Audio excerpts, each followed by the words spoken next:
Welcome to the AI Research Roundup. I'm Alex. Today we're looking at a paper trending on X, published on February 18th, 2026, about a week ago. It demonstrates that pre-training on over 20,000 hours of egocentric human video leads to a 54% improvement in success rates for complex robotic hand movements. The paper is titled EgoScale, Scaling Dexterous Manipulation with Diverse Egocentric Human Data.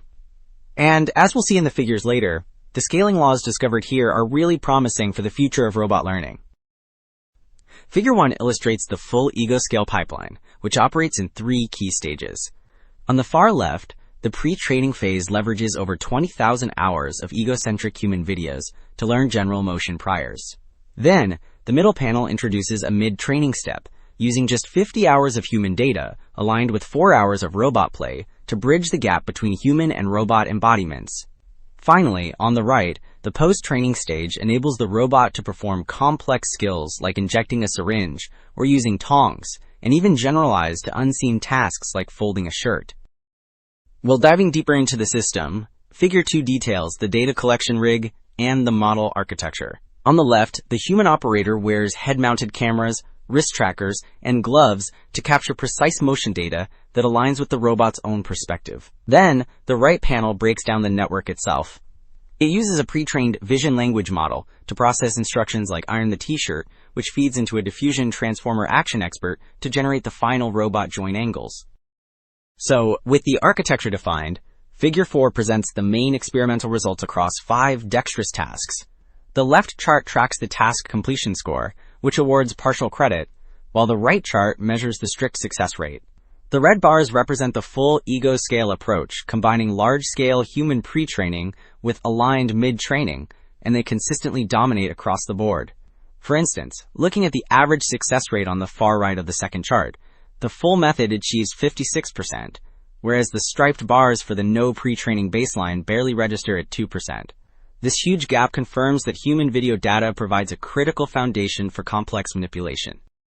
So Figure 5 reveals the underlying scaling laws that drive these results. The leftmost chart tracks validation laws, showing that small datasets like the red 1,000-hour line eventually overfit, whereas the 20,000-hour model in blue keeps improving. This trend forms the clean line in the center plot, which establishes a log-linear scaling law between data volume and prediction error. Crucially, the right panel confirms this translates to the real world, as the robot's task completion score consistently rises from 0.30 to 0.71 with more data. Alright, Figure 6 demonstrates a powerful outcome of this pipeline, one-shot generalization. The visual panels on the left and center show the robot performing complex unseen tasks, like folding a shirt or unscrewing a water bottle, alongside the human demonstrations it references. The bar charts on the right quantify the performance. While the blue bars show that human pre-training provides a base, the red bars, representing the full model with aligned mid-training, achieve dramatically higher scores. For instance, on the shirt folding task, the completion score jumps to 0.92, proving that mid-training effectively bridges the gap between human priors and robot control. Well, Figure 7 takes generalization a step further by applying the model to a completely different robot, the Unitree G1. This robot has a simpler 7-degree of freedom hand, distinct from the complex hand used previously. The top panels visualize the new test scenarios, placing a pen in a bin and a dish handover task. Looking at the charts below, the red bars for the full method consistently outperform the others. In the pen and bin task, the completion score hits 0.88, suggesting the system learns fundamental motor skills that transfer across different robot bodies.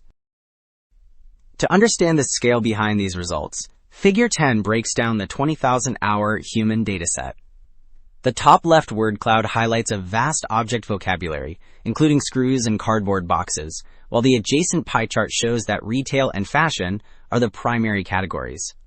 Beneath them, the bar charts display a long-tailed distribution for both environments and tasks, ensuring the model encounters rare scenarios. The bottom rows then visualize this diversity with actual video frames, ranging from messy repair shops to home kitchens, which grounds the robot's learning in real-world complexity.